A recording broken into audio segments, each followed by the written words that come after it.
Discuss करेंगे जो class 10 subject विज्ञान थी 27/8/2021 की है। हमारा टॉपिक है अम्ल, क्षारक और लवण, जो कि प्रीवियस वर्कशीट की कॉन्टिन्यूएशन में ही है। ठीक है, अब देखो आज हम डिस्कस करने वाले हैं पीएच स्केल के बारे में। तो सबसे पहले हम ये बात करेंगे कि अम्ल और क्षारक की स्ट्रेंथ किस पे डिपेंड करती है। देखो अम्ल जो होगा, अम्ल को हम प्रबल अम्ल तब बोलेंगे जब वो ज़्यादा H+ दे। जो जितना ज़्यादा H+ देगा सॉल्यूशन में वो उतना ज़्यादा स्ट्रॉन्ग होगा। ठीक है, तो आपका स्ट्रॉन्ग अम्ल और प्रबल अम्ल क्या होगा, जो ज़्यादा H+ दे, और जो कम H+ देगा वो क्या होगा, आपका दुर्बल अम्ल। तो अम्ल और क्षारक की शक्ति H+ और OH- आयनों की संख्या पे निर्भर करती है। H+ आयन को उत्पन्न करने वाले अम्ल को प्रबल अम्ल कहते हैं और कम H+ आयन को उत्पन्न करने वाले अम्ल को दुर्बल अम्ल कहते हैं। ठीक है, तो जो अगर H+ आयन ज़्यादा मिलेंगे तो आपका प्रबल अम्ल होगा, अगर H+ आयन कम मिलेंगे तो आपका दुर्बल अम्ल होगा। अब देखिए, किसी विलयन में H+ आयनों की सांद्रता मापने के स्केल को हम पीएच स्केल कहते हैं। पीएच स्केल क्या करता है, पीएच स्केल आपको बताता है कि जो सॉल्यूशन है आपका विलयन है उसमें कितने H+ आयन्स हैं। जितने ज़्यादा H+ आयन्स होंगे उतना की वैल्यू कम होगी।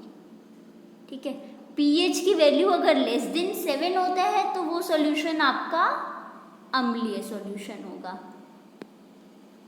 ठीक है, अगर पीएच की वैल्यू ग्रेटर देन 7 है, पीएच की वैल्यू ग्रेटर देन 7 है तो वो आपका कैसा सॉल्यूशन होगा, क्षारीय या बेसिक सॉल्यूशन होगा। पीएच स्केल होता है वो H+ आयन की शक्ति और H+ आयन की क्षमता का सूचक होता है। इसमें जितने ज़्यादा H+ आयन्स होंगे उसकी पीएच की वैल्यू उतनी ही कम होगी। ठीक है, जो हमारा उदासीन विलयन होते हैं उनका पीएच कितना होता है, 7 होता है। उदासीन विलयन का पीएच कितना होता है, 7 होता है। ठीक है, अगर पीएच 7 से कम है तो एसिडिक और अम्लीय, अगर पीएच 7 से ज़्यादा है तो और क्षारीय। ठीक है, अब देखो जो बेसिक सॉल्यूशंस होते हैं उनका पीएच 7 से 14 तक होता है। ठीक है, तो पीएच का मान 7 से 14 तक बढ़ता है, और जितना ज़्यादा ये बढ़ेगा, मतलब पीएच अगर 14 है तो इसका मतलब OH- आयन ज़्यादा है, मोर OH- आयन। ठीक है, OH- आयन जितने ज़्यादा होंगे उतना ज़्यादा पीएच होगा, और आयन जितने ज़्यादा होंगे उतना कम पीएच होगा। ये हमारा लोअर पीएच रेंज है और ये हमारी हायर पीएच रेंज है। तो हायर पीएच रेंज पे जो सॉल्यूशन होगा, जो बेसिक सॉल्यूशन होगा उसको जब पीएच पेपर पे डालोगे तो वो ब्लू कलर देगा। अगर एसिडिक सॉल्यूशन है, स्ट्रॉन्ग एसिड है, तो वो क्या देगा, रेड कलर देगा पीएच पेपर पे। ठीक है, और अगर 7 है, जो हमारा वाटर होता है उसका पीएच कितना होता है, 7 होता है, वो न्यूट्रल सॉल्यूशन है। अब हम बात करेंगे डे टू डे लाइफ में हमारी पीएच का क्या महत्व है। देखो, जो हमारी मिट्टी होती है, जो हमारी सॉइल होती है, उसका भी एक पर्टिकुलर पीएच रेंज है। अगर उसमें कोई चेंज आता है तो हमारे जो पेड़ पौधे होते हैं वो क्या हो जाते हैं, वो डिस्ट्रॉय होना स्टार्ट हो जाते हैं।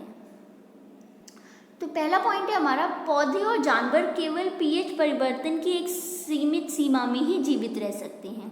आमतौर पर जानवर और इंसान का शरीर 7 से 7.5 के पीएच रेंज में काम करता है।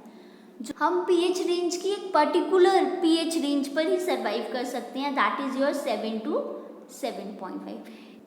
आपने एसिड रेन के बारे में सुना होगा। एसिड रेन क्या होती है, एसिड रेन में क्या होता है कि जो गैसेस होती हैं और जो वाटर होता है, गैसेस वाटर के साथ मिलके एसिडिक अम्लीय विलयन बना देती है। तो उससे क्या हो जाता है, जो रेन होती है ना उसका पीएच लेस देन 7 हो जाता है, दैट इज योर 5.6 हो जाता है। उस वर्षा को हम अम्लीय वर्षा कहते हैं। और जब ये वर्षा नदियों और झीलों में मिलती है तो उनका भी उनके पानी का भी पीएच कम कर देगी, ठीक है। इससे जो एक्वाटिक स्पीशीज होती हैं हमारी, जो जलीय जीव हैं, उनको क्या होता है, नुकसान होता है। अब अगर हमारे पेट में HCl प्रोड्यूस होता है, HCl का पीएच लेस होता है, ठीक है। तो अगर हमारे पेट का पीएच लेस हो जाता है तो हमें क्या हो जाती है, एसिडिटी की समस्या हो जाती है। इसको काउंटरैक्ट करने के लिए हम क्या लेते हैं, बेस लेते हैं। जो इनो होता है हमारा, उसमें क्या होता है, बेस ही होता है वो भी, ठीक है। तो एसिड बेस रिएक्शन होगा, वो एसिड को आपके न्यूट्रलाइज कर देगा और आपकी एसिडिटी खत्म हो जाएगी। अब देखो, जो क्या होता है, जो टूथ डिके होता है वो भी क्यों होता है, दांत का जो सड़ना क्यों होता है, क्योंकि हमारे जब मुंह का पीएच कम हो जाता है तो इस पर बहुत सारे बैक्टीरिया लगना स्टार्ट हो जाते हैं जो हमारे दांतों को सड़ा देते हैं। और ये पहले ही बात कर चुकी थी मैं, पीएच, मिट्टी के पीएच मान में परिवर्तन के कारण वह बंजर हो जाती है। अब हम अभ्यास प्रश्न करेंगे।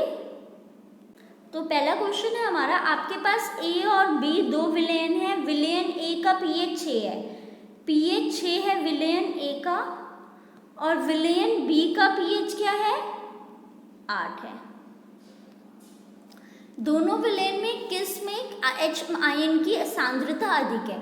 देखो, मैंने अभी आपको बताया था, जितना कम pH होगा, pH लेस, ठीक है, pH लेस होगा तो मोर H+ आयन होंगे। जितना कम pH होगा उतना ज़्यादा H+ आयन होंगे, और जितना ज़्यादा pH होगा उतने कम H+ आयन होंगे, ठीक है। ये तो H+ आयन के साथ हुआ, ठीक है। अगर मैं OH- की आयन की बात करूँगी तो pH मोर, जितना ज़्यादा pH होगा उतने ज़्यादा OH- आयन, तो अपोजिट है, ठीक है। OH- आयन pH के डायरेक्टली प्रोपोर्शनल है और H+ आयन इनवर्सली प्रोपोर्शनल है।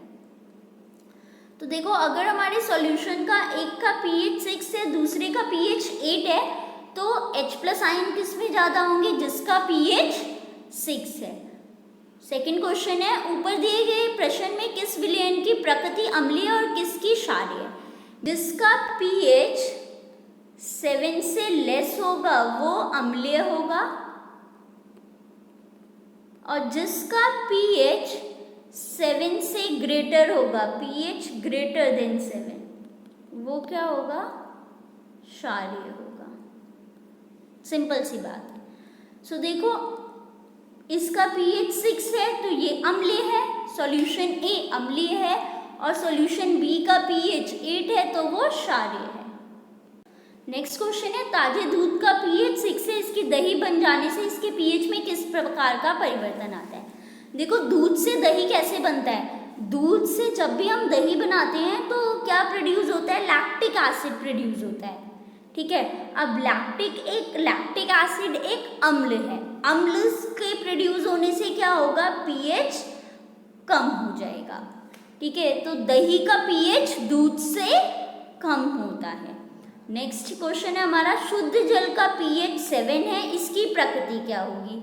जिसका pH 7 होता है वो क्या होता है, हमारा उदासीन विलयन होता है। तो शुद्ध जल आपका न्यूट्रल सॉल्यूशन है या फिर उदासीन विलयन है। इसी के साथ हमारी कार्यपत्रक 22 कंप्लीट होती है। अब हम नेक्स्ट वीडियो में मिलेंगे। अगर आपको ये वीडियो पसंद आई हो तो शेयर करिए और हमारे चैनल को सब्सक्राइब जरूर करिए। Thank you.